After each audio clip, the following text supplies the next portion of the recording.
Hello, everyone, and welcome to our MoveAmerica webinar in our monthly webinar series. Today's webinar is Securing America's Lifelines, Building Resilience in Critical Supply Chains. And our presenter today is going to be Duane Wilson, who's our Director of Business Intelligence, Assessments, and Advanced Computing here at MoveAmerica. I'm Rick with the MoveAmerica Strategic Communications team, and we are thrilled to have you with us today. Whether it's morning, whether it's afternoon, or whether it's evening, we appreciate you taking time out of your day to join us for today's webinar, which we think is going to be a really good one.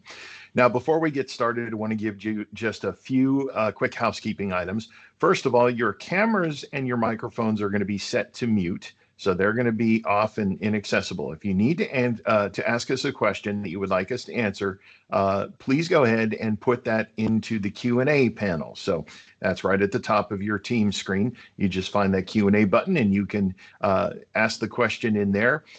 My colleague, Megan Pace, is going to be here moderating those questions. We will be asking them at the end of the presentation today, and we hope to get to all of the questions, but if there are any questions that are asked that we don't get to answer, we'll make sure that we get you an answer offline. Now, before we get started, want to let you know that MoveAmerica is a 503c nonprofit. We are located in the state of Maryland. And because of that, I need to let everybody know that this webinar is being recorded.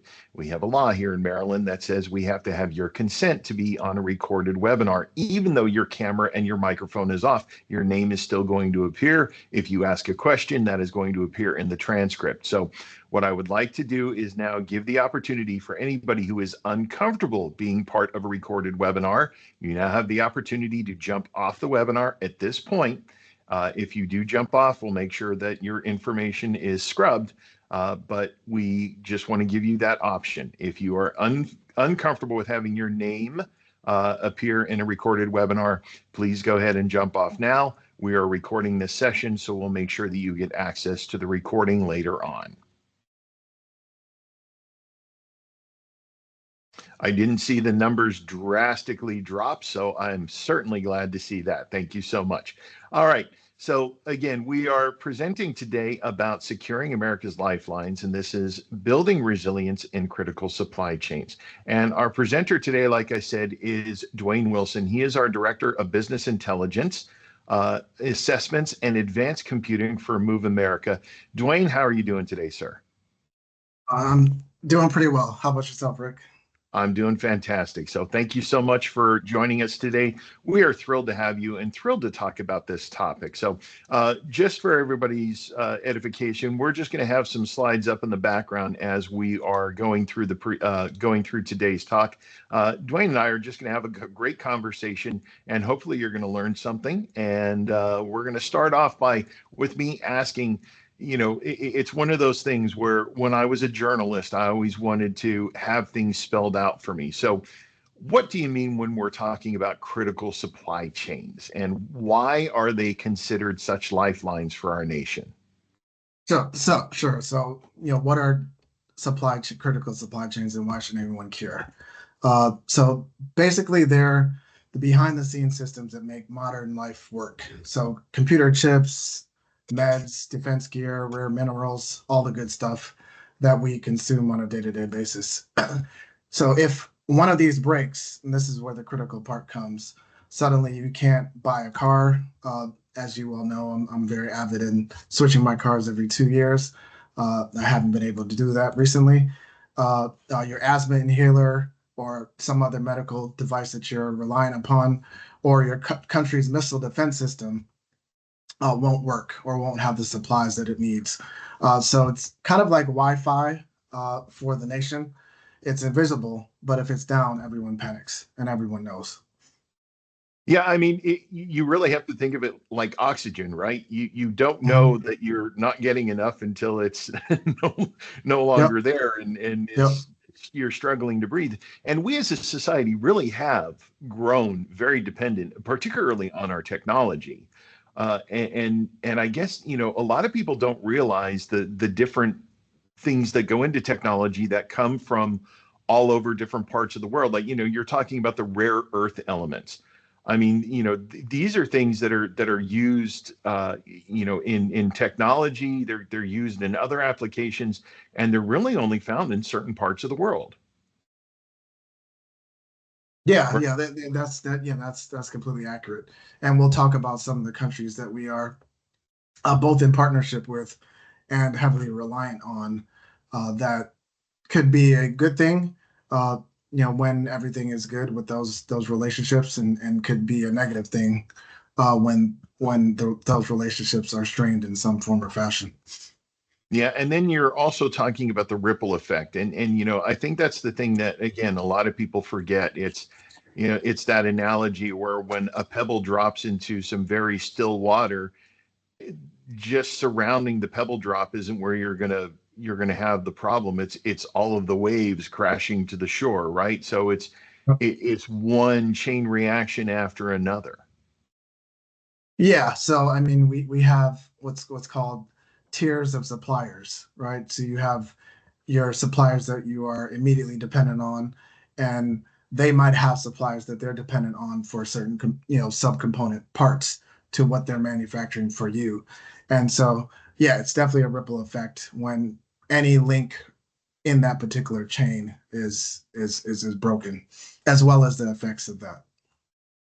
Now, you and I both used to work with Project Spectrum, the Mhm. Department of Defense Cybersecurity Initiative, and we always used to say during our trainings with Project Spectrum that the supply chain is constantly under attack. So we know all about cyber threats, but there are plenty of other threats.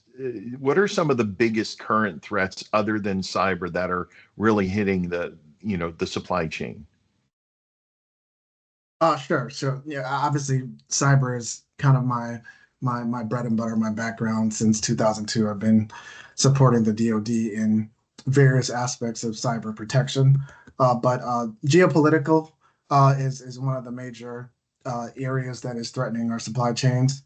So I like to affectionately call geopolitics as world drama, and so it makes supplies very dicey, or in some situations inaccessible, as we'll look at a few examples shortly. And then manufacturing, uh, uh, lean manufacturing means there's no plan B when stuff hits the fan. And that's one of the things that we want to raise awareness for in this particular webinar. You can be proactive, just like you can as it pertains to like a cyber threat. You could be proactive in understanding the environment and the climate around your supply chain so that you could mitigate some of these threats. So cyber, geopolitical, and uh, economic. And when I say just-in-time systems, these are systems that don't store supplies that you need, but will procure those supplies in an ad hoc fashion as you need them. And so these are vulnerable to what we call shocks, which are similar to like a shock wave. The impact of that is, can be catastrophic if you're heavily dependent on uh, those particular supplies. And then, going back to cyber, because like I said, I know that that's your bread and butter. It Mhm. always used to be just about ransomware, but now I understand there's a lot more going on when it comes to cyber attacks. It's no longer just ransomware. There's a new thing called extortionware. I mean, can you go into some of the ways that businesses within the supply chain are getting attacked, and what the bad actors or the threat actors end game is with that? So one of the things we were discussing, I had a conversation with the NIST Cybersecurity Center of Excellence last week, was that cyber is really not a technology problem or an infrastructure or networking problem, as uh, we likened it to in the past. It's really a business problem, right? So things that actually impact your bottom line, and ultimately, uh, since 2002, when I got into cyber, 1988, I think was the first recorded cyber attack called the Moore's Worm, which wasn't supply chain specific, but its impact was no less uh, felt, throughout, the community that was leveraging those resources. Uh, Really what it boils down to is people are really the weakest link in any supply chain, right? Because we're the ones that are actually leveraging technology. We're the ones that are consuming the products that are being produced, via various supply chains and things of that nature. So, there's many different wares, I call them. So there's spyware, there's ransomware, there's adware. So anything that you could wear, for lack of a better way to say it, uh, can become a cyber threat. But really, we're concerned about things that will impact either your business operations or, in the case of the DoD, the lives, the potentially the lives of our soldiers that are fighting these great fights.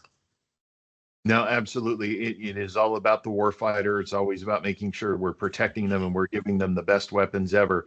Our executive director, Earl Wyatt, gave a brilliant quote that I still use to this day, when I was talking to him a couple of months ago, where he said, "I never want to be in a fair fight. I, I always want the advantage." And that's exactly how we look at it when it comes to DoD.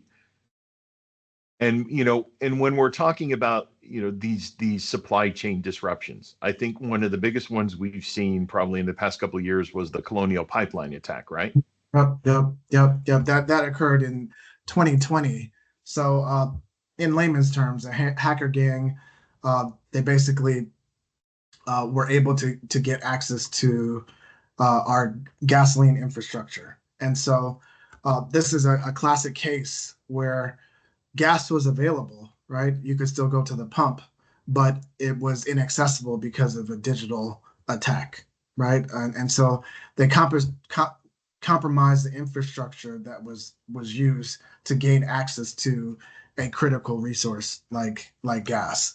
And I've heard people compare it to 2020, right, during COVID, where uh, things like toilet paper or toothpaste, were supplies that were uh, in high demand simply because of how ubiquitous that that virus impacted the world. Oh yeah, and that's one of the real reasons why uh, Move America has really tried to help strengthen and bolster the defense industrial base and especially the domestic supply chain, because we learned during the pandemic just how much we relied on other areas and other countries for these products that once the supply chain disruptions were in there, we said if this was manufactured domestically, we wouldn't be having these problems. And so now it's really all about making sure that, again, we're working very hard to get businesses domestically to produce so that we don't need to rely on other areas as much. Yep. We call it nearshoring our supply chain, which is basically bringing the manufacturing ability, and we'll talk about that a little bit later, I believe, back home, and that's as critical as some of these infrastructure components that we're talking about. And then, again, after talking about Colonial Pipeline, the global chip shortage, because again, this is another area where, like you said, the nearshoring, we're trying to bring chip production here, because obviously this was something that we found the chip shortage was just leaving a lot of industries vulnerable. Yeah, and so near and dear to my heart. So no chips equals no cars, no new cars, no new iPhones, which no fun to someone like me. And I know many of us, like our gadgets. And so because of the shortage, it wasn't even similar to Colonial Pipeline where the gas prices were rising. We just weren't able to produce the technology. And because our technology is so dependent on these chips manufacturers being able to get their supplies at a low cost, and we're still feeling the impacts of this global chip shortage even now. Yeah, and you have to think. there were a lot of manufacturers that were scrambling during that Mhm, time. And, mhm. I even remember stories about the automotive industry printing 3D parts that they couldn't get because they would normally get them from other parts of the world. And now, of course, you're seeing a lot of those automobiles with those 3D printed parts. Those 3D printed parts weren't exactly the same specifications as the parts that would Yep. normally go in there. And so you're seeing a lot of recalls, you're seeing a lot of vehicles that are having malfunctions and issues. So I mean, it really does show, like you said, that ripple effect where one shortage leads to another shortage, leads to another shortage, leads to another problem. Yep. And then the compensation, uh, there's no such thing as free, right? As you know, I'm on travel, and I'm in a hotel, and it's always funny when you get to the room and they have the two water bottles or two or three water bottles there, and they say these are free waters, and I'm like, no, it's not free. I actually paid to stay at the hotel. They're included in the price. Right. And If they had so free water, that's kind people of would how just I. be walking in off the street. Yep. So there's no free lunch. The compensation that these manufacturers had to make in order to make their bottom lines or keep continue to meet their profit targets and keep their stock prices high. We're going to pay for it down the road. Now, when you're talking about paying, again, we're tariffs have been a big thing where, tariffs Mhm. have been in the news lately and everything. And a lot of people were not really understanding how tariffs were going to affect things because I don't think people really understand just how dependent the United States is on foreign suppliers for critical materials like Yeah. semiconductors or rare earth elements. If you had to put a number to it, how dependent are we? So I'll answer it this way because it was cheaper uh, until it wasn't, right? So uh, we offshored basically like a lot of the hard stuff, like chip making, and now we're sweating every time Taiwan basically catches a cold in the proverbial sense. China, as we talked about earlier, makes most of the world's rare earth materials. So we gave up our seat at the manufacturing table. Now we're clawing to get it back. Uh, they're not; these countries are not the problem, but they control a lot of what we need. And when they sneeze, the entire supply chain catches the flu. It's very complicated because they're both, in the case of China, they're a supplier as well as a political partner, but they're also a rival as well. And so these are some of the data points that we were able to collect related to those two organizations, sorry, countries that I mentioned before. And so we estimate that puts our country at a 70% strategic risk of losing access to supplies that we need during times of crisis. And yeah, and so explain that a little bit more because when we say a 70% strategic risk, does that mean like 70% of our domestic supply chain is affected by these other countries?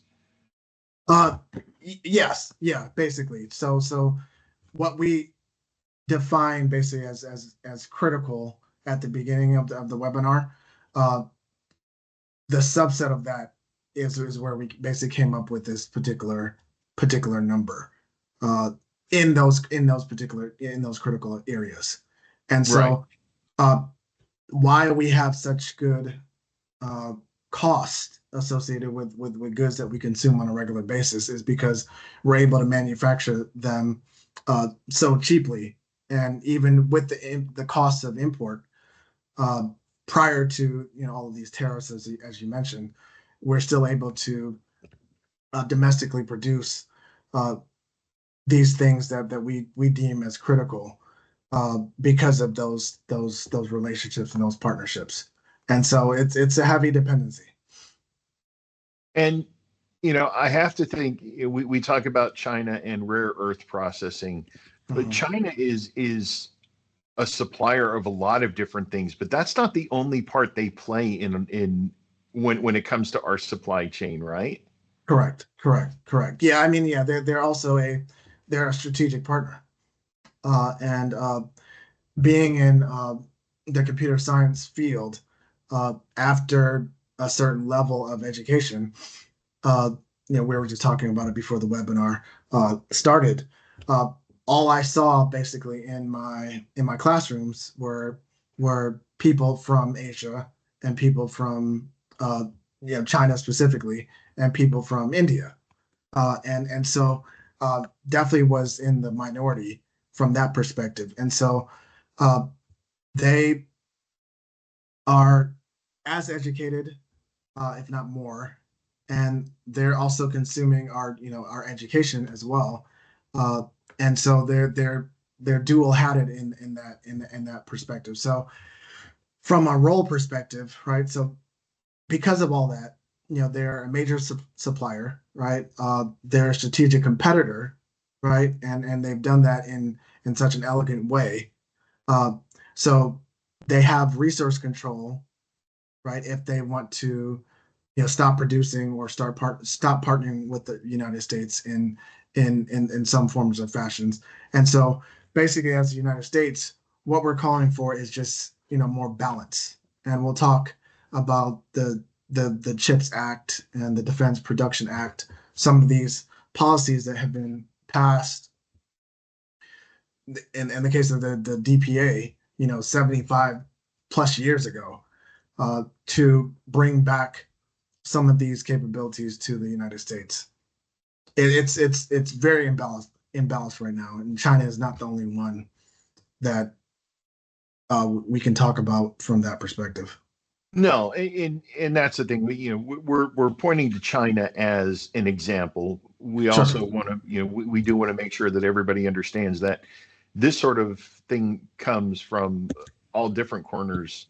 And one of the things that we've always talked about when it comes to the defense industrial base and cybersecurity is the protection of intellectual property, because what a lot of companies don't realize is disrupting your business is one thing, and that's what some threat actors will try to do. But the other main goal is the theft of intellectual property, because if they can get their hands on it, they can either produce it themselves and then offer you competition, or they can discredit it. We've seen that with several defense contractors over the years that had intellectual property stolen, where somebody would come out and say, "Well, we're developing this system, but it doesn't really work." And so then it really puts a U.S. company at a disadvantage that was trying to develop that proprietary information, because now even if they were to develop you're going to have that seed of doubt at the beginning. Yeah, and you've heard the phrase, can we all just get along? And I think it's incumbent upon the United States, China, we talked about Taiwan and other countries to see the value of collaboration in certain ways, because for me, uh, you can disincentivize. I think I'm making up a word. I could do that, right? Oh, sure. Yeah, disincentivize people from actually stealing if they feel like they're part of the process, right? And part of the innovation in the case of manufacturing things that are novel. And I think you see that a lot in our academic institutions, as I mentioned. And I think there's tremendous value in that. Having grown up in my early years of life on a university campus, yeah, I saw the value of diversity in that perspective. Um, I know that's not a word that's popular, but what I'm talking about is uh, innovation, innovative diversity is what I'm specifying as a means to mitigate the risk of intellectual property theft. No, absolutely, and I think that's really something that's very critical. Now, I want to go back a little bit to something that you had mentioned before, because I'd like to touch on that a little Okay. bit more. We talked about reshoring, Mhm. about bringing this domestic production, or bringing production back to the U.S. But A lot of people think it's just about all the factories that got moved overseas, right? I mean, when you're talking about doing this in a strategic way and doing it in an effective way, it's a lot more than just moving manufacturing from one place to another, right? Yep. That's the dream. But reshoring is kind of like quitting sugar. It's totally possible, but it takes time, money, and discipline. As I mentioned, uh, less affectionately, it takes policies and procedures like the CHIPS Act. And the CHIPS Act was one of the more recent initiatives from Uncle Sam saying, here's 53 or so billion dollars to please make our chips here in the United States here again. But it's not just as simple as standing up a building. Me and my wife we moved recently to Huntsville, and uh, we live in a neighborhood that had a four-way stop for an intersection, and it would always get backed up at a certain time. And so they decided, I've been saying it for months, they need to build a traffic circle. And so, not understanding the implications of building a traffic circle, they had to shut down the intersection. So now traffic is rerouted for the next 3 to 4 months. So, similar to what we're talking about, it takes time, planning, and intentionality to do something like that, and understanding the impacts of doing that as well from a bottom line perspective, not only from for the manufacturers in terms of production costs, but that cost will obviously be pushed onto the consumer. In the case of the traffic circle, now it takes us 5 to 10 minutes more uh, to probably save 5 to 10 minutes. Once the traffic circle is complete, You consumers are know, always going to pay the price. yeah, it's funny because when you talk about traffic engineering, I Mhm. can remember a time when I questioned something. They were doing the construction around the DC Beltway Mhm. in Northern Virginia, and they said that they were adding 45 minutes to everybody's commute um, by doing this construction, and in the end, it was going to shave 50 minutes off. And so everybody thought, oh, great. Well, my commute used to be an hour. Now my commute's going to be 10 minutes. No, no, no, no, no. They're talking about shaving 50 minutes off of the 45 minutes that they added Exactly. onto your commute. So all of those millions of dollars and all of that time and all of that headache with 45 minutes longer commute so that you could save 5 minutes. There were a lot of people that weren't realizing that, but again, it's all in that framing, right? And as a communications person, I know that well. It's exactly how you frame it. It's like when Maryland raised the state uh, uh, sales tax. It went up a penny. It went from 5 cents to 6 cents all those years ago, and it was, well, it's a 20% increase. No, it's only a penny increase. Who's right? Both of you. So it's all about framing that. But yeah, reshoring really does need to be that long Yeah. term play, right? Yeah. Because Yeah. you don't just plan a factory and within three Mhm. months it's up and running and producing Yeah. product. Yeah. Yeah. Because I mean, workforce development is one of the key areas that Move America focuses on. Uh, Skilled labor, right? Because you put up a factory, and you know, like the show Landman, which many of you have probably consumed as well. The first scene showed that they just pulled somebody off the street to run one of the uh, one of the mines, and almost blew everybody to smithereens, right? So skilled labor is important. Automation, especially, and we'll talk a little bit about uh, artificial intelligence. What webinar is it's not a webinar if we don't talk about AI in some form or fashion, but automation is important. And then setting up your regional hubs uh, so that the supply, transmission and the logistics infrastructure around your supply is getting out to where who they're going to is in place as well. All of these things fall under what we call capacity rebuilding. And then you talked about diversification, like you said, when it comes to innovation.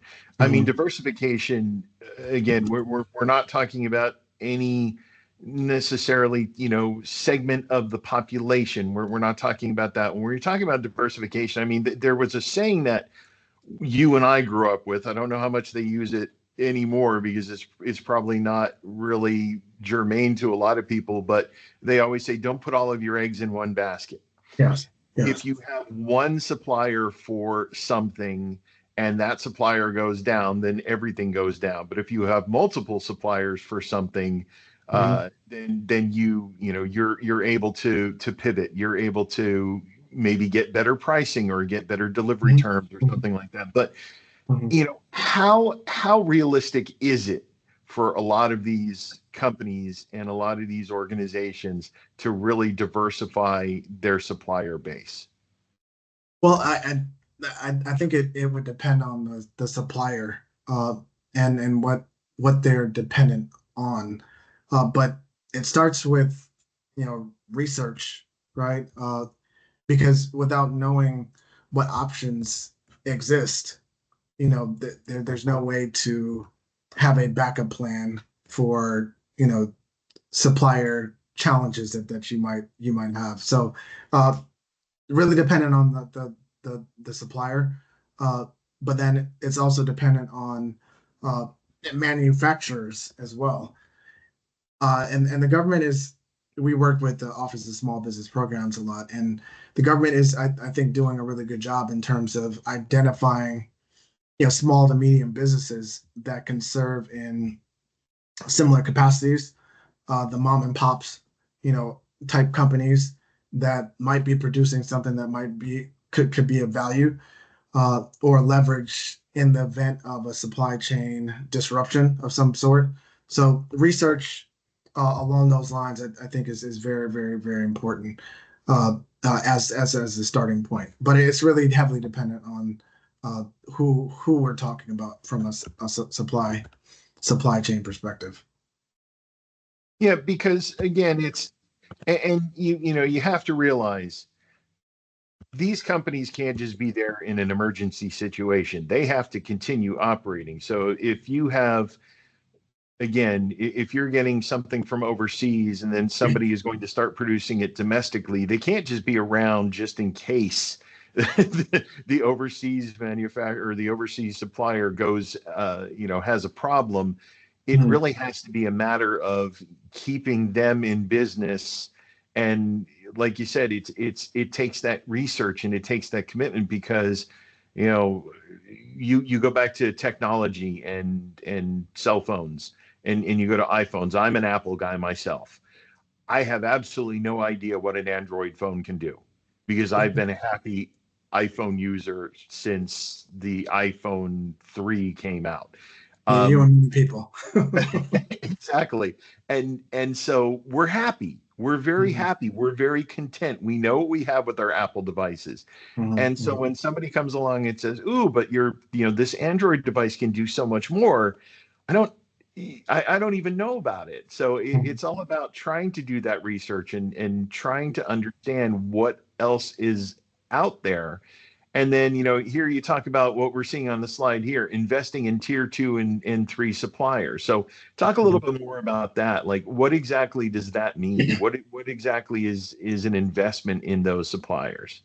Sure, I'll use a kind of analogy from my world of tech. So it's very, very closely tied to building redundancy. So imagine, uh, I think everyone probably here knows what a server is, and so how a client server relationship typically works in a one-to-one situation. So the client requests something. So let's say a website, and the server, if it's up, it will respond with the web pages that you're seeking, right? So that's the most simplest example, or way that I could explain that. So in the event that that server is down and the client requests, the client in this case would be a browser, right? A website, and the server is not available for uh, the client's request, you will receive, everyone's received like a 404 page not found error before, right? And so investing in tier 2 and tier 3 suppliers are very similar to having a backup server, right? That in the event of the primary server going down, it can still serve those requests from future or current clients. But what has to happen is both of them have to be up at the same time, and there's some type of communication between the primary and the backup uh, on a predefined interval, right? Let's say I'll just make up an interval, 10 seconds. The primary saying to the backup, I'm alive, I'm alive, I'm alive, I'm up, I'm up, I'm up.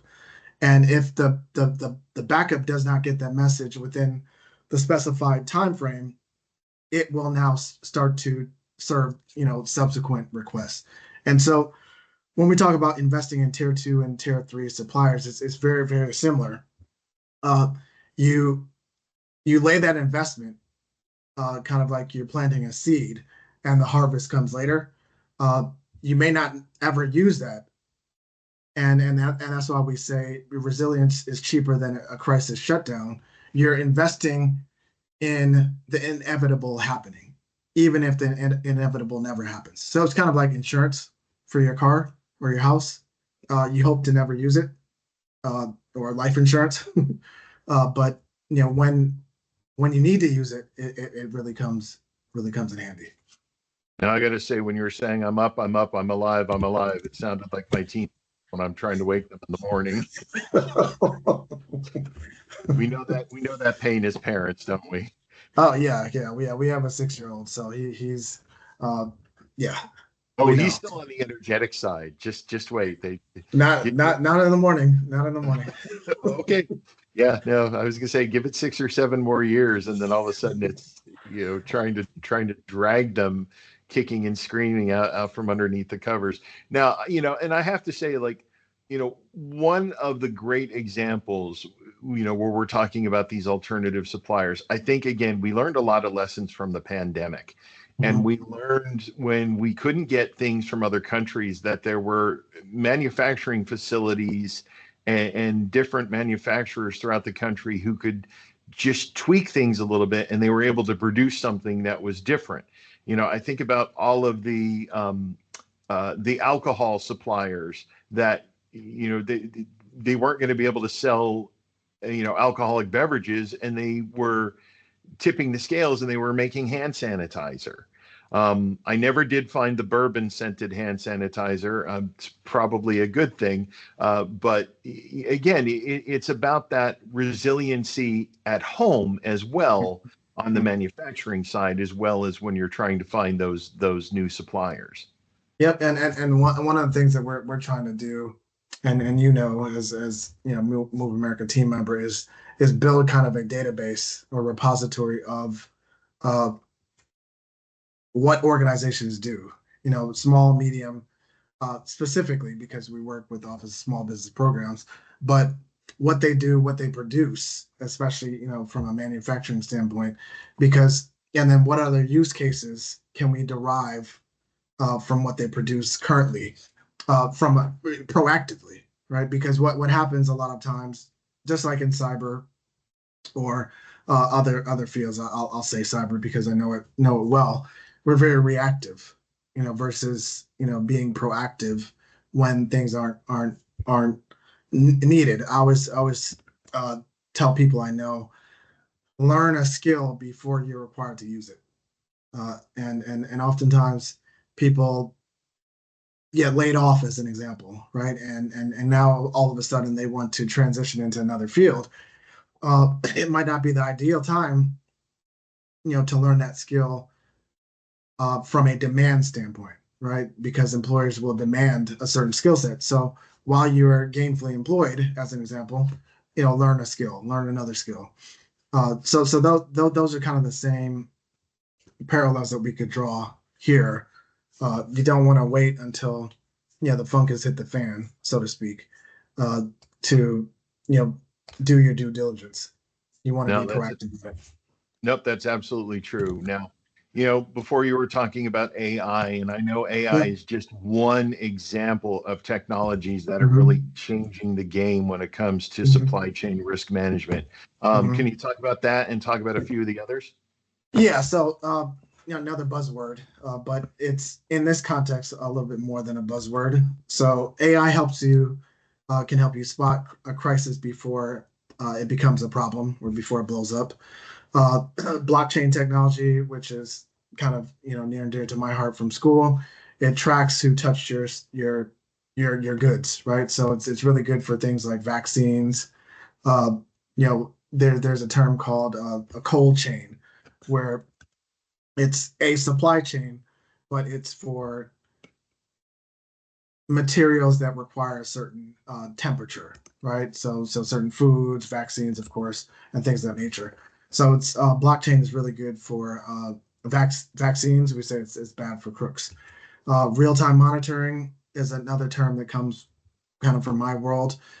Knowing if your shipment is stuck or delayed in some form or uh, fashion. And we borrow that term also from the logistics community as well. Uh, and if you go to the next slide, I think we give a few examples, unless you had some thoughts about this as well. No, no, no, no, no. So that was going to be my next thing. I mean, where are we seeing this in action? So several defense contractors are using AI to predict delays before they actually happen.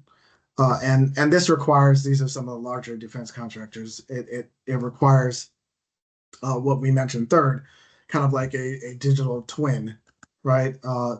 To test basically what if scenarios before things happen. And so you're able to simulate supply chain and other types of disruptions before they transpire to predict when they might manifest themselves in an operational uh, setting. And the pharmaceutical industry, as I mentioned, are using blockchain technology to track vaccines through what I mentioned before, their cold chain. Right. And so, you have to realize that, I mean, a lot of people feel threatened by AI because well, everybody has their doomsday scenario. The Mhm. machines are going to rise up against us, and Yep. we've seen that in science fiction. But Yeah. everybody who sits there and says, "Oh, that's just science fiction," well, think about how many things were in the science fiction shows that we grew up with that we now have, like Mhm, our mhm, cell phones that are also cameras and video recorders mhm, and mhm, there are mhm. so much more than phones. They're mini computers that we're carrying around. Yep. So Yep. Yep. you have that, but I think a lot of people need to realize that AI is a critical tool that you Mhm. know any organization can utilize, but particularly manufacturing. Yeah, yeah, and it's not just in sci-fi. I pulled up a video recently. I keep track of like these humanoid robots that Mhm. obviously are driven a lot by AI. AI programmed properly should be bounded, right? Let me start with that. But in this particular example, two engineers were uh, working with a humanoid robot in a factory, and it had a meltdown, and it just started swinging and throwing stuff, and basically they called it was throwing a tantrum. Hilarious video, but true of the over dependency sometimes we have on technology and the balance that is still required. Uh, Predictably, AI is going to reduce a number of costs from a labor standpoint, but also from a process standpoint in the near future, and I don't think it's going anywhere in the far too distant future. But from a supply chain perspective, if you have done that research and you kind of have your supply chain laid out, kind of like a network, uh, it can definitely help you simulate these types of disruptions. And then, what do you see as the role of government when it comes to working with industry in order to try to help again bolster the supply chain, help build the domestic supply chain, the nearshoring that we're talking about. how do you see government playing into this scenario? Okay, well, yeah. So you mentioned some of the elements. So the government will produce laws, pass laws. Uh, Government is always, well, should be also always a good source of funding uh, for and the sense of urgency tied back to congressional mandates and research that should be done.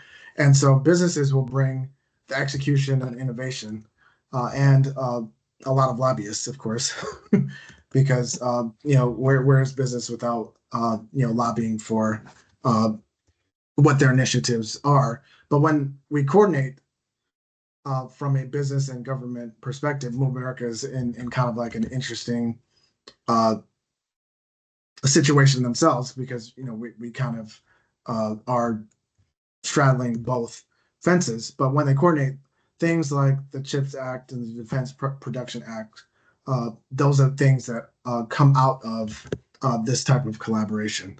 And so when we're all working together, uh, it's a co-investment. And I believe the results, similar to what I talked about, the diversity and innovation, the same results uh, can be made manifest. And it really does need to work both ways. Industry and government really do need to work very closely and work hand in hand on this. I Mhm. mean, a lot of times you find that industry and government like to keep themselves um, they like to keep themselves at an arm's length. Mhm. Government tries to keep industry at an arm's length because the funding sources, as one of our colleagues at Move America, Carolyn Campbell, said during the webinar that we did with her about the mentor protege program. The government can pay for anything; it just can't pay for everything. So that's kind of how projects are funded, and then industry keeps the government at arm's length because they don't want over regulation, they don't want over taxation, but they Yep. really do need to sort of put down their arms and Mhm. sort of lock arms, right? I mean, we're not Mhm. talking about holding hands around the campfire and singing kumbaya, but we're, Mhm. we're talking about going down this path together. Mhm. Mhm. Mhm. Yeah, because we're all ultimately, I think, striving for the same goals, especially in this particular area.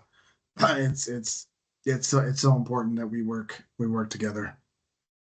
So then, Duane, as we're starting to get close to the top of the hour, and we want to give time for questions. So again, anybody who has a question, please feel free to go ahead and use that Q&A panel, and we'll go ahead and try to answer as many as we can.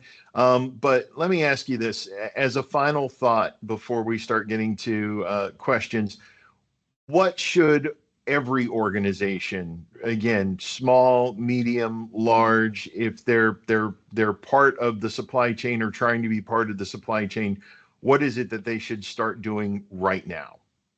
Okay, yeah, and uh, I think I titled the question, "What should everyone do tomorrow?" But I'm going to rephrase, "What should everyone do today or starting today?" So, number one, map out your supply chain. Awareness is kind of the first step to recovery, but I'm going to say awareness in this context is the first step to preparation. Find your weakest link, uh, fix your weakest link. When we talk about tier two, tier one, tier two, tier three suppliers, uh, identify any basically over dependencies on one or more. Uh, that's what I mean when I say fix it. And please don't wait for something to happen to start caring uh, or crying, because neither will be beneficial at that moment in time. Be proactive, not reactive. Right. And then, you talk about strengthening cybersecurity because we got to remember that, the risk is there and digital risk, it goes just so much farther than most people realize. I mean, you think a cybersecurity incident, you think your systems are going to be down for a little bit, and then eventually they'll come back up. But a lot of people don't understand the ripple effects when it comes to cybersecurity and a cyber breach. I Yeah, mean, and, what and have you seen with that, with some of the companies that have been hit? so it's back to the humanoid robot. example, I'll end with that. Whenever there's an over dependency on something, uh, and in the case of cyber, when it's a connected something where a hacker can get access to it, via some type of internet medium, uh, your problems are going to proliferate. And so the reason why the digital risk is real and growing is not because cyber is becoming more important. It's because technology innovation and the ubiquitous use of technology is growing. So as we as a culture depend more and more on technology for everything, we're going to see that cyber uh, is kind of becoming more and more important to pay attention to. I won't go into some of the examples, but I'll give you one to end with until we take some questions from the audience if there are any. Was doing some research. I want to say over 5 years ago at this point, and hackers were actually able to get into uh, your your car's network and control your ability to steer your car, stop, accelerate through your TPMS, your tire pressure monitoring system. And so, why your tire pressure monitoring system has had to be online, I have no idea, but just something as simple as that you would never think about can have a catastrophic impact on technology and also people's lives. No, absolutely. And then again, when it comes to the cost of a cybersecurity incident, businesses don't necessarily realize that the cost isn't always just in dollars and cents. A lot of times there's reputational damage. Reputation. Mm-hmm, mm-hmm. If you've been hit with a cyber attack, who's going to want to do business with you? Who's going to want you to be part of their supply chain? Mm-hmm. Who's going to want to to be have you as either a customer or a supplier? So it's always about making sure that you understand the risks are real, they're consistent, the threats are consistent, and so it's something we want to make sure that everybody understands. So. All right, well, we're going to go ahead and pause for just a minute. Meg, I'm going to ask, do we have any questions that we want to pose to Duane? So we have a couple questions, but please keep those questions coming in. So the first question, what are some trade-offs between SOC reshoring and diversifying suppliers? Yeah, that's a really good uh, question. Uh, I see them as kind of like one and the same. We didn't go into tremendous detail, but uh, near shoring, which I think you're referring to, is basically, let's say you have a U.S. company that has a supply chain that includes, I should use China as an example, and Canada, or one of kind of like, can provide that same type of service from a supply chain perspective. That's basically what I was talking about when I was talking about near term. So I see them as kind of like one in the same, uh, either obtaining your supplies from uh, a nearer neighbor, or identifying a domestic partner that it can also provide that same type of supply. So I see them as kind of like one and the same. It really depends on the maturity of the supplies that you're actually looking for. So there's something called technology readiness levels. I don't know if there's an equivalent in the supply chain space, but that's something that you would want to consider as well. Thank you. How could digital technology, like AI, help not only predict but mitigate any disruptions in the supply chain? Uh, sure. So one of the things in that example that we're using is uh, when the defense contractors were identifying like weaknesses in their supply chain, it could help you identify where you want to kind of diversify either the supply chain suppliers that you use for a particular product, or look kind of outside of the box in terms of like other, as Rick mentioned, companies that might be producing something that is similar that could be tweaked for your particular your particular purpose. Great. How is the supply chain resilience measured or benchmarked? Without a definitive answer, I would say it probably ties back to your business's kind of bottom line.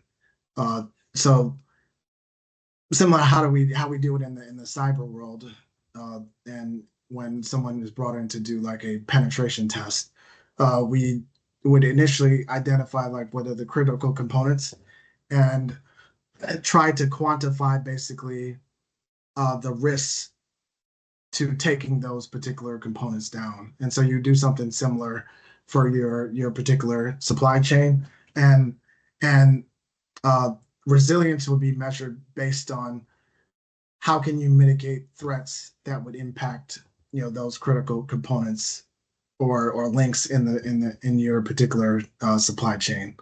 So it has to be measured by I would say dollars and cents from a business standpoint. Great answer. What role can consortia, private-public partnerships, or nonprofit intermediaries play in strengthening supply chains? Uh, doing the research, as I mentioned before, uh, Move America is a a nonprofit organization, and one of the initiatives that we are undertaking is building a database or repository of uh, organizations, small to medium organizations that produce X, Y, or Z, and making that publicly available, and adding a layer on top of that where you can do actual what if analyses uh, for your own supplies that you're actually dependent on. And so I think that's one of the areas. And then from a public-private partnership, I think we talked about that a little bit from a collaboration, information sharing perspective, uh, because your assumptions and initiatives that you're actually working on are only as good as the data that you have that drives those initiatives. Again, thank you so much, Duane. We appreciate it. And thank you to everybody who joined us this afternoon. We really do appreciate you taking the time out of your day as well. So we are right at 3 o'clock Eastern time. And so we're going to say that's going to wrap things up on our end. Again, thank you, everyone. If you have any further questions, if there's anything that we did not get to today, please go ahead and email us. You can find us at communications@moveamerica.org. The strategic communications team will be happy to pass those questions along and get you answers. And you can also find out more at our website, and make sure you check in our LinkedIn page. That's MoveAmerica.org on LinkedIn. So again, for our presenter today, Duane Wilson, for Megan Pace, for our Move America team, I'm Rick from Move America. Thanks again so much for joining us. It's been a pleasure, and we look to see you next month for our next monthly webinar series. Have yourselves a great day.